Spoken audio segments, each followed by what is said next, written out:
എള്ളു കൃഷിയുടെ വിളവെടുപ്പ് നടത്തി. മൈനാഗപ്പള്ളി പാടശേഖരത്തിലാണ് വിളവെടുപ്പ് നടന്നത്. കാർഷിക വികസന കർഷക ക്ഷേമ വകുപ്പിന്റെ നേതൃത്വത്തിലുള്ള ഓണാട്ടുകര മേഖല എള്ളു കൃഷി വിളവെടുപ്പ് നടത്തി. വടക്കൻ മൈനാഗപ്പള്ളി പാടശേഖരത്തിലാണ് എള്ളു കൃഷിയുടെ വിളവെടുപ്പ് നടന്നത്.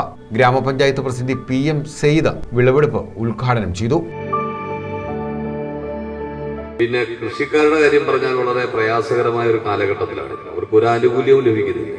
ഒരു തരത്തിലുമുള്ള ആനുകൂല്യം ലഭിക്കാതെ കാർഷിക മേഖലയിൽ വളരെ പരാജയത്തിലേക്ക് പോകുന്ന കൃഷിക്കാര് കൃഷി ഓഫീസ്, ഞാൻ ആരോടും പറയാറില്ല പഞ്ചായത്തിന്റെ കുഴപ്പം കൊണ്ട് അല്ലെങ്കിൽ കൃഷി ഓഫീസറുടെ കുഴപ്പമെന്ന്. പക്ഷെ കൃഷി ഓഫീസിലും ICDSലും ഒക്കെ പറയും അത് പഞ്ചായത്തിൽ നിന്ന് ഫണ്ട് കിട്ടിയില്ലെന്ന് പറയുന്നു. അവിടെ ഫണ്ട് സൂക്ഷിക്കുന്ന സ്ഥലമല്ല. അവിടെ ഏത് ഫണ്ട് വന്നാലും അപ്പോൾ തന്നെ അതിനകത്ത് ഞങ്ങൾ ഏറ്റവും കൂടുതൽ ഊന്നൽ കൊടുക്കുന്ന 2 ഫണ്ടുകൾ ഇത്തവണ പോയില്ല എന്നുള്ളതാണ് ഏറ്റവും വിഷമകരമായത്.